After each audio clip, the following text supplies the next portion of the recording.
I chose to present on hearts just because I find them really interesting. It's an organ in our body that is dependent on all other organs functioning properly, and all other organs depend on it functioning properly to keep you alive. So the way I'm going to go about it is I'm going to go over the anatomy of the heart, and then some of the issues we run into nowadays, like medical issues, and how doctors go about resolving them. So first, so around your heart, little known fact, there's this sheath called the pericardium. It's a two-layered membrane. The outer layer anchors to your diaphragm, which is just below. It's what separates your lungs and chest cavity from your guts and that good stuff. So it anchors there, and then up here at the top, next to all the valves leaving the heart, and then the inner membrane is actually attached to the myocardium. The myocardium is just heart muscle. It's a fancy name for the muscle. And in between the two layers, there's this fluid layer between them to allow for like free motion of the beating heart. Because if they're both just anchored, the heart wouldn't really have anywhere to go while beating. That would be good. All right, now I'm going to go into the chamber, kind of diving into the heart now. So first, you're going to have the right atrium, a left atrium, and then your ventricles. So the left ventricle is a bit bigger than the other one.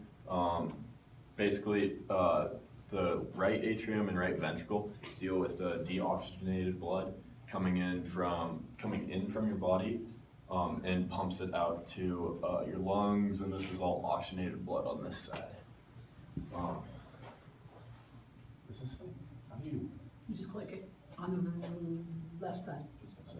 Like, I think. No, up. Oh. Like all the way to the top. No, you're okay. Yeah. Okay, either one of those. There. Oh, okay. I want to go back.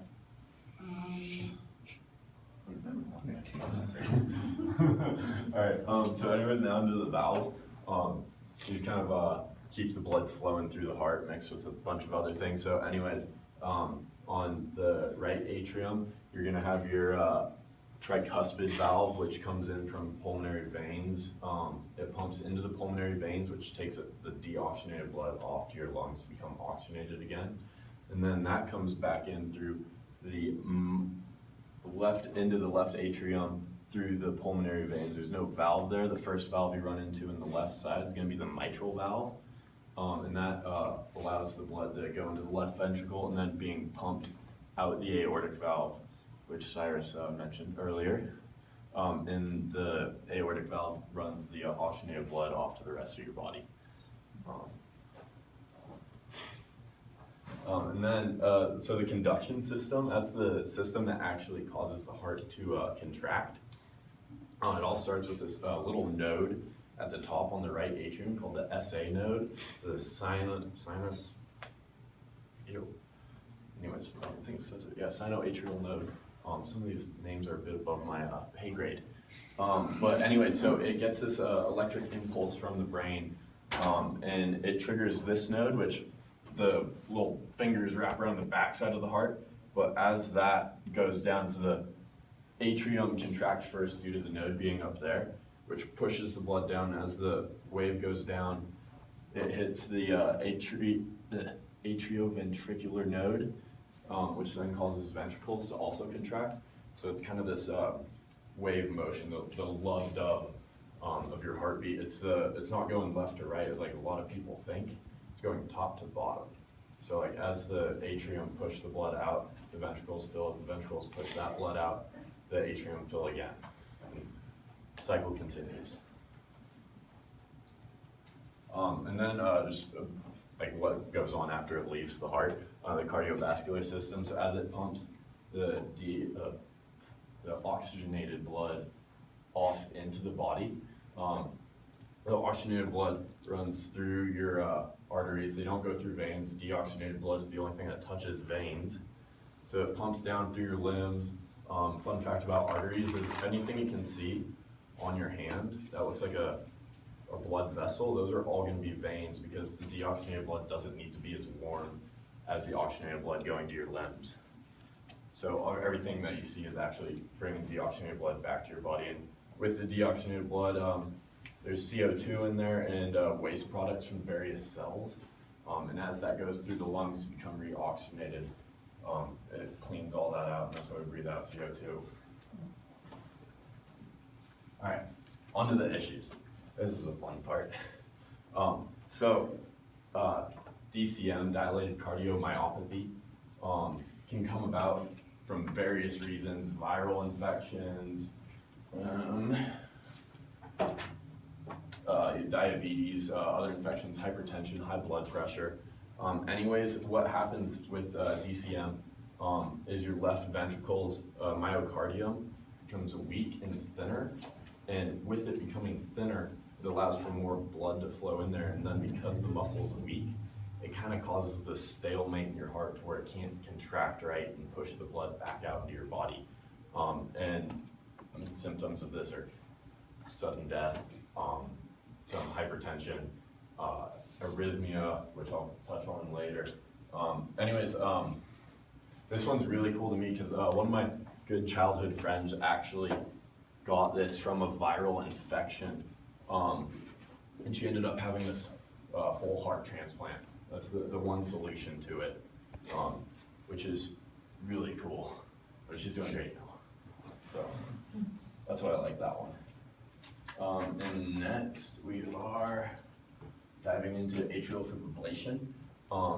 And this is one of the symptoms of DCM. I'm talking about the arrhythmia.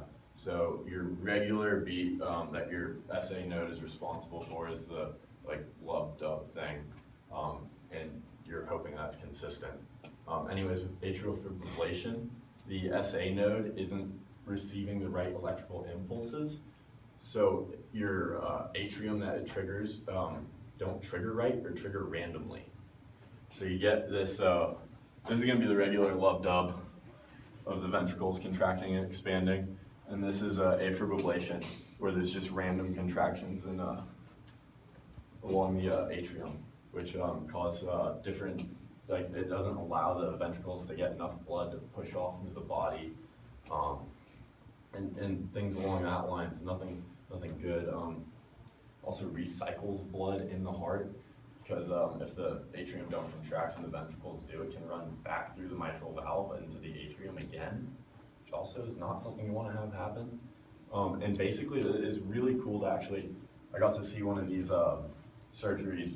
It's not really a surgery done, but anyways, an interventional cardiologist goes in with a catheter, where catheter is going, and anyways access one of your arteries, and they send this little microscopic metal piece up into your right ventricle, up into the right atrium, and sit there and literally spin this thing around, just shock it until it starts functioning properly again. They achieve the sinus rhythm, which is the lub-dub.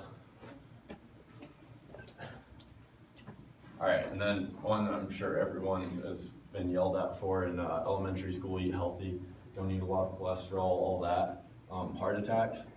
Basically, heart attacks come around from veins around the heart not receiving enough blood flow, and the muscle around that heart stops working, and that causes your heart to stop beating. And that happens just from plaque buildup, cholesterol, anything in the lungs. That causes a constriction, and just not as much gets through, so it's not getting the muscle isn't getting the oxygen it needs to actually function.